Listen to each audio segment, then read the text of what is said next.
Question है तीन क्रमागत धन पूर्णांक इस प्रकार हैं कि प्रथम पूर्णांक के वर्ग तथा दूसरे और तीसरे के गुणनफल का योगफल 191 है। पूर्णांकों को ज्ञात कीजिए। नमस्कार दोस्तों, कैसे हैं आप सभी। स्वागत है आप सभी का। दोस्तों आज के इस वीडियो में हम क्लास 10th मैथ के इस मोस्ट इंपोर्टेंट क्वेश्चन को बहुत ही आसान तरीके से सॉल्व करना सीखेंगे। और दोस्तों ये मोस्ट इंपोर्टेंट क्यों है, क्योंकि आपको पता लग रहा होगा देखकर कि ये 2014 और 2017 के आपके बोर्ड एग्जाम में आया हुआ है। ठीक है, तो इसलिए ये वीडियो बहुत ही इंपॉर्टेंट होने वाला है। इस वीडियो को आप पूरा जरूर देखिए, जिससे कि दोस्तों आप इस तरह के सभी सवालों को बहुत ही आसानी से चुटकियों में सॉल्व करना सीख जाएं। तो चलिए शुरू करते हैं। यहाँ पर दोस्तों हमसे कहा गया है कि तीन क्रमागत धन पूर्णांक, ठीक है, कोई भी क्या है तीन क्रमागत धन पूर्णांक है।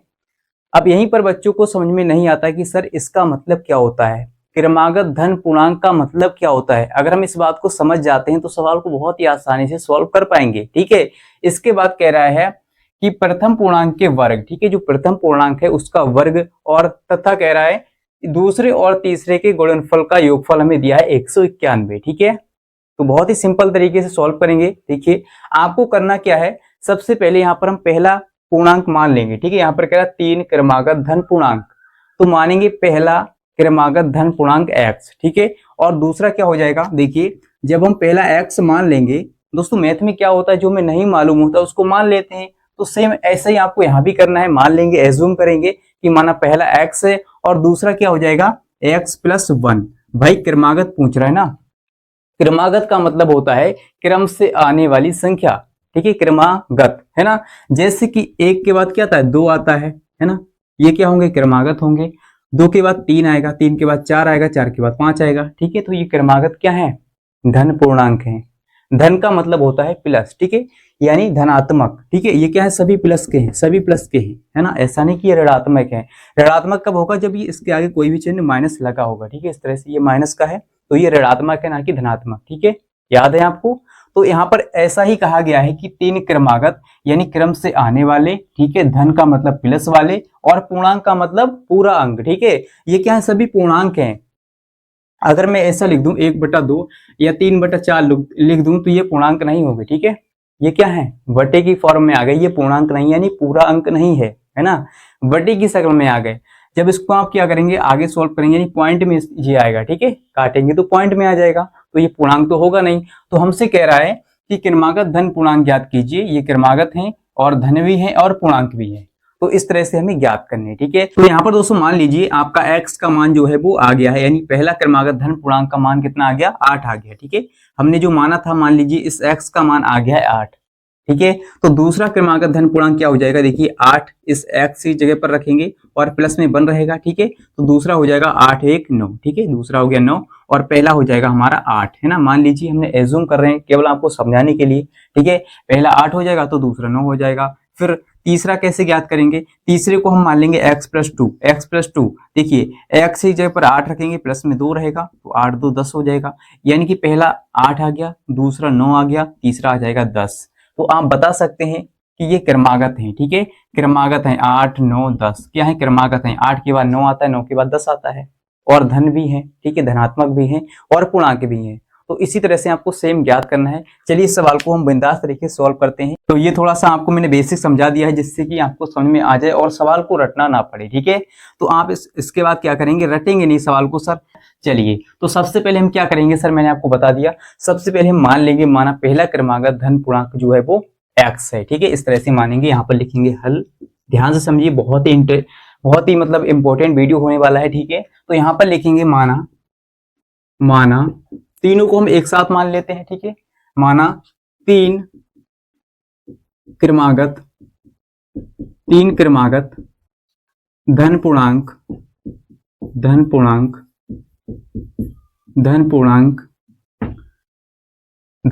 हम मान लेते हैं तीनों को। पहला x मान लेते हैं। ठीक है, x यहाँ पर लिख लेते हैं x कामा, दूसरा हो जाएगा x+1 जैसे कि मैंने आपको समझा दिया, और तीसरा हो जाएगा दोस्तों x+2, क्योंकि हमें क्रमागत ज्ञात करने हैं ना सर, क्रमागत। ठीक है, क्रमागत होने चाहिए।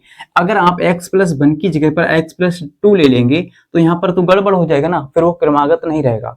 या 3 ले लेंगे या 4 ले लेंगे तो गड़बड़ हो जाएगा। तो आपको क्रम से ही लेना है, 1 फिर 2 फिर 3 4 ऐसे करके जोड़ते जाएंगे x में, ठीक है। तो ये क्रमागत धन पूर्णांक हमारे कहलाएंगे। चलिए, तो हमने माना 3 क्रमागत धन पूर्णांक x और x प्लस 1 x प्लस 2 है। इस तरह से आप मान लेंगे, ठीक है। पहली लाइन हो गई, सिंपल है। अभी हमने केवल माना है, ठीक है। अब क्या करेंगे, प्रश्न के अनुसार चलेंगे। सर प्रश्नानुसार क्या कह रहा है, देखिए यहां पर लिखेंगे प्रश्नानुसार क्या कह रहा है, देखिए ध्यान से समझिएगा। कह रहा 3 क्रमागत धन पूर्णांक इस प्रकार हैं कि प्रथम का मतलब पहला पूर्णांक यानी प्रथम पूर्णांक के वर्ग, ठीक है। पहले पूर्णांक के वर्ग, तो पहला क्या माना, x माना है, तो इसका हम कर देंगे वर्ग, ठीक है। x है पहला हमारा पूर्णांक, ठीक है। प्रथम पूर्णांक के वर्ग का मतलब दोस्तों क्या होता है, स्क्वायर होता है, ठीक है। बच्चे को पता होता है, सर स्क्वायर कर देंगे इसका, प्रथम पूर्णांक के वर्ग। तथा कह रहा है दूसरा क्या माना, ये वाला, और तीसरे, तो तीसरा ये माना, ठीक है। दूसरे और तीसरे के गुणनफल, तो इनका हमें करना पड़ेगा गुणनफल सर, दूसरे और तीसरे का गुणनफल का योगफल, ठीक है। तो पहले तो इनका गुणनफल करेंगे, बाद में करेंगे योगफल, ठीक है। तो पहले क्या, यानी दूसरा क्या है, x प्लस 1, तीसरा क्या है, देखिए x प्लस 2, तो x प्लस 2 लिखेंगे। अब कह रहा है दूसरे और तीसरे के गुणनफल, दूसरे और तीसरे का गुणनफल, तो इनका सर हम करेंगे गुणनफल, है ना। गुणनफल का मतलब बीच में आपको गुणा कर देना है, सिंपल है, गुणनफल हो गया। अब कह रहा है का योगफल, यानी इन दोनों का अब आपको करना है योगफल। इस लाइन को जरा दोबारा पढ़िए, फिर से पढ़िए।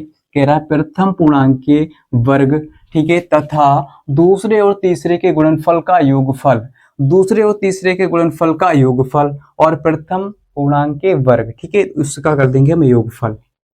सिंपल है सर। कह रहा है का योगफल बराबर में कितना है, 191 है। इसी बात को सर समझाया गया है इस सवाल में, ठीक है। और फिर कह रहा है कि पूर्णांक को ज्ञात कीजिए, यानी पूर्णांक आपको ज्ञात करने हैं। तो यहां से अब दोस्तों हम क्या करेंगे, इसको आगे सॉल्व करेंगे और बहुत ही आसानी से दोस्तों हमारे जो हमने पूर्णांक माने हैं ये सभी ज्ञात हो जाएंगे, ठीक है। तो अगर दोस्तों आपको यहां तक समझ में आ गया है बिंदास तरीके से, आसान तरीके से, तो फटाफट इस वीडियो को लाइक कर दीजिएगा और कमेंट में लिख दीजिए कि हाँ सर में यहाँ तक बहुत ही आसानी से समझ में आ गया, ठीक है। चलिए आगे बढ़ते हैं। यहाँ पर दोस्तों आपको क्या करना है, सिंपल देखिए, एक्स स्क्वायर, तो एक्स स्क्वायर लिखेंगे, प्लस लगाएंगे। इसके बाद अब आपको क्या करना है, इनका आपस में गुणा करना है, ठीक है। भाई गुणनफल है ना बीच में, तो गुणा तो करना पड़ेगा। पहले x का गुणा x से करेंगे तो यहाँ पर x स्क्वायर हो जाएगा। इसके बाद इस x का गुणा 2 से करेंगे, प्लस 2 से, तो 2x हो जाएगा, ठीक है। फिर आपको क्या करना है, देखिए x का गुणा हमने दोनों से कर लिया है। अब आपको क्या करना है, इस 1 का गुणा भी दोनों से करना पड़ेगा ना सर। तो 1 का गुणा करेंगे पहले x से, पहले प्लस लगा लेते हैं, सभी प्लस के हैं, ठीक है, तो हमने प्लस लगा लिया। अब 1 का गुणा x से करेंगे तो 1x ही रहेगा, ठीक है, यानी 1x ही रहेगा। इसके बाद 1 का गुणा 2 से करेंगे तो 1 दूनी 2 ही रहेगा, ठीक है, बराबर में हमारा है 191। समझ में आ रहा सर। अब आपको क्या करना है, यहाँ पर देखिए एक्स स्क्वायर है और यहाँ भी एक्स स्क्वायर है, तो ये एक्स स्क्वायर और एक्स स्क्वायर मिलकर हो जाएगा 2x स्क्वायर, ठीक है, 2x स्क्वायर। इसके बाद यहाँ पर क्या है, 2x है, यहाँ पर केवल 1x है, तो 2x के साथ 1x जुड़ेगा, 3x हो जाएगा, ठीक है। कितना हो गया, 3x हो गया। इसके बाद यहाँ पर केवल 2 है और हम क्या करते हैं दोस्तों, देखिए इस प्लस वाले 191 को बराबर की तरफ उठा के ले आएंगे, ठीक है, सिंपल है। तो प्लस का है, इधर आएगा तो हम क्या करेंगे, माइनस का, यानी माइनस का लिखेंगे, ठीक है, माइनस का हो जाएगा, चिन्ह इसका बदल जाएगा, तो बराबर में तो उसको कुछ नहीं बचेगा, तो हम 0 लिख लेंगे, सिंपल है ना। अब आप क्या करेंगे, देखिए यहाँ पर 2x स्क्वायर और प्लस में रहेगा 3x और ये प्लस का 2 है और ये माइनस का 191 है। तो माइनस वाली संख्या बड़ी है और प्लस वाली छोटी है, तो देखिए माइनस वाली संख्या बचेगी, यहाँ पर कितना बचेगा, 189, है ना, 80 और 9 89, 2 घट जाएगा तो 189 बचेगा, वो भी माइनस का 189, और दोस्तों यहाँ पर बराबर में 0, ठीक है, क्लियर है। अब आप क्या करेंगे, अब इसका करेंगे गुणनखंड। क्या करेंगे सर, गुणनखंड करेंगे। गुणनखंड कैसे करते हैं, देखिए आपको क्या करना है, इस 2 का गुणा अंतिम वाली संख्या से करना है, ठीक है, यानी जो एक्स स्क्वायर का गुणांक 2 है, इस 2 का गुणा अंतिम वाली संख्या से करेंगे, तो एक यानी 189 का गुणा हम कर रहे हैं 2 से, ठीक है, तो कितना हो जाएगा, 2 नियम 18, 18 का 8 और हासिल हमारे पास 1, 2 8 16, 1 17, 17 का 7, हासिल हमारे पास 1 हो गया। फिर 2 एकम 2 1 3, यानी 378 आ रहा है, ठीक है, 378 आ रहा है। तो अब दोस्तों यहाँ पर आपको क्या करना है, इस 378 को ऐसे दो भागों में तोड़ना है, यानी ऐसी दो संख्याएं आपको ज्ञात करना है कि गुणा करें तो 378 आ जाए और उनको आपस में घटाएं तो कितना आ जाए, 3 आ जाए घटाने पर। घटाने पर क्यों, क्योंकि यहाँ पर माइनस का चिन्ह है, तो घटाकर 3 लाना है और गुणा करने पर कितना, 378। ठीक है, तो चलिए संख्याएं पता करते हैं। अगर आपको ऐसे पता है तो अच्छी बात है, नहीं पता है तो हम क्या करते हैं, इसके अभाज्य गुणनखंड करते हैं। ठीक है, कर लेते हैं। देखिए सबसे पहले 2 से लगाएंगे, 2 एकम 2, यहाँ पर 1 बचेगा, फिर 17 हो जाएगा, 2 अट्ठी 16, फिर यहाँ पर दोस्तों कितना बचेगा, देखिए 1 बचेगा, यानी 18 हो जाएगा, 2 नियम 18। ठीक है, यानी 189 आ गया। अभी हमने गुणा किया था 2 का। तो अब क्या करेंगे, 3 से लगाते हैं, 3 से। ठीक है, 2 से नहीं लगेगा। तो 3 छंके 18 होता है। ठीक है, 3 छक्के 18 और यहाँ पर बचा हमारा 9, तो 3 तिया 9। ठीक है, 63 हो गया, है ना, 63 हो गया। तो 63 हो गया। अब फिर से ये 3 से लग जाएगा, देखिए 3 से लग जाएगा, तो 3 से लगाएंगे, 3 दूनी 6, 3 एकम 3, इसके बाद 3 से लगाएंगे, 3 सत्ते होता है 21। ठीक है, और 7 एकम फिर 7, लास्ट में 7 एकम 7 हो गया। ठीक है, तो ये दोस्तों इसके आगे हैं अभाज्य गुणनखंड। अब यहीं से हम संख्याएं पता करेंगे। ठीक है, कैसे पता करेंगे, देखिए आपको घटा के 3 लाना है ना सर, घटा के 3 लाना है ना, और गुणा करने पर कितना, 378।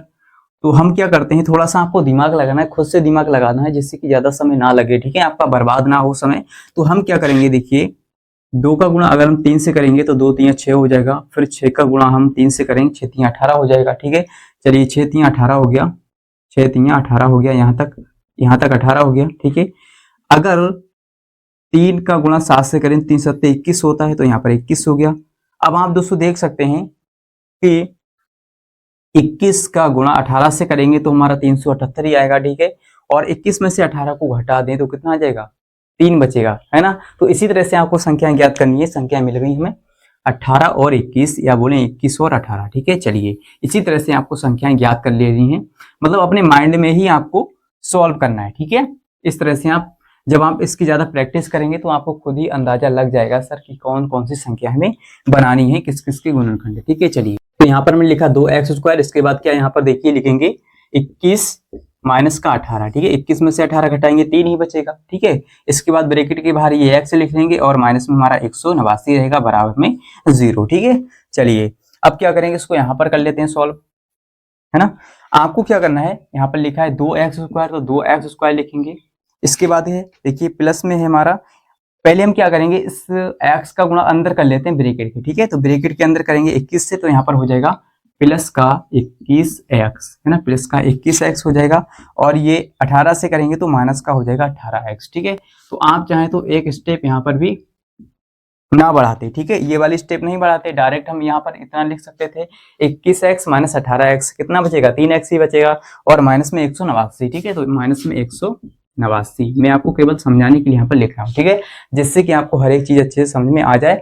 और दोस्तों यहाँ पर आपको दिख रहा होगा, ठीक है, यहाँ पर क्या 189 है, थोड़ा सा लाइट पड़ता है वहां पर, तो आपको ध्यान देना है। ठीक है, चलिए अब यहाँ पर क्या देखिए, दो पद का आपको जोड़ा बनाना है, और इन दो पदों से आप क्या करेंगे, कॉमन लेंगे। जो एक जैसा होगा वो ब्रैकेट के बाहर, और जो एक जैसा नहीं होगा वो ब्रैकेट के अंदर। ठीक है, इतना सा काम करेंगे आप। यहाँ पर क्या कॉमन है, देखिए यहाँ पर 2 है, यहाँ पर 21 है, तो 2 से यानी ये कॉमन तो होगा नहीं भाई, अलग अलग है ना, ये 2 है ये 21 है, तो कॉमन तो होगा नहीं। क्या है, x है, यहाँ पर भी x है, तो x कॉमन ले लेंगे एक बार। ठीक है, तो अंदर क्या बचेगा, देखिए एक x कॉमन चला गया तो केवल 2x बचेगा। ठीक है, 2x बचेगा, और प्लस में केवल 21 बचेगा, क्योंकि x कॉमन हो गया है तो 21 बचा। इसके बाद माइनस का यहाँ पर लेंगे दोस्तों हम, माइनस का कितना कॉमन हो जाएगा इसमें, देखिए 18 तो होगा नहीं, 18 एक में 18, फिर 9 बचेगा, 18 कॉमन तो होगा नहीं, कितना हो जाएगा, 9 हो जाएगा। ठीक है, 9 कॉमन लेंगे, यहाँ पर 9 कॉमन लेंगे, और x तो है नहीं इसके पास, तो केवल 9 ही कॉमन लेंगे। ठीक है, तो 9 कॉमन हो गया, 9 दूनी यहाँ पर बचेगा, वो भी प्लस का 2 बचेगा, 9 दूनी 18 होता, 2 बचा, फिर x है तो x लिखेंगे। इसके बाद यहाँ पर बचेगा माइनस, माइनस प्लस हो गया था। ठीक है, क्योंकि माइनस का चिन्ह कॉमन ले लिया तो प्लस अंदर बचेगा, और यहाँ पर देखिए 9 दूनी 18, 9 एकम 9, 21 बचा, और बराबर में 0। तो यहाँ तक दोस्तों आपको समझ में आ गया। ठीक है, समझ में आ गया ना सर, सिंपल है। अब आप क्या करेंगे, देखिए इसको और इसको एक ब्रैकेट में लिखेंगे, x माइनस 9 को एक ब्रैकेट में, और 2x प्लस 21 को एक ब्रैकेट में लिखेंगे, क्योंकि सेम ब्रैकेट है तो हमने इसको कॉमन ले लिया। ठीक है, इसको हमने यहाँ से कॉमन ले लिया, और x माइनस 9 को एक ब्रैकेट में लिख लिया। ठीक है, अब यहाँ से आप क्या करेंगे, x माइनस 9 बराबर 0 रखेंगे एक बार, है ना। तो यहाँ पर हो जाएगा x बराबर +9 हो गया। अब एक बार क्या करेंगे, इसके बराबर 0 रखेंगे भाई, यहाँ पर 0 है ना, तो एक एक करके हम क्या करेंगे 0 रखेंगे बराबर के, ठीक है उस तरफ। तो यहाँ पर 2x है, 2x लिखेंगे और प्लस में हमारा 21 है तो 21 लिखेंगे बराबर में 0, है ना। एक बार इसके बराबर 0, तो यहाँ पर कितना हो जाएगा, ध्यान दीजिए, यहाँ पर पहले आप क्या करेंगे 2x लिखेंगे और इस 21 को बराबर किस तरफ भेजेंगे, तो ये प्लस का 21 है, इधर जाएगा तो माइनस का हो जाएगा सर 21, ठीक है, माइनस का हो गया 21। और अब क्या करेंगे, देखिए यहाँ पर 2x है ना सर, तो हमें x की वैल्यू चाहिए, है ना। तो x का मान निकालने के लिए हम क्या करेंगे, इस 2 को भी उस तरफ भेज देंगे। तो यहाँ पर बचेगा भाई x और माइनस का 21 पहले से है, माइनस का 21 पहले से है, इस 2 को इधर भेजेंगे तो इसके बटे में आ जाएगा 2, ठीक है, इस तरह से, है ना, बटे में 2 आ गया। अब आप देख सकते हैं सर यहाँ पर हमारे x के 2 मान है, ठीक है, ये भी है और ये भी है।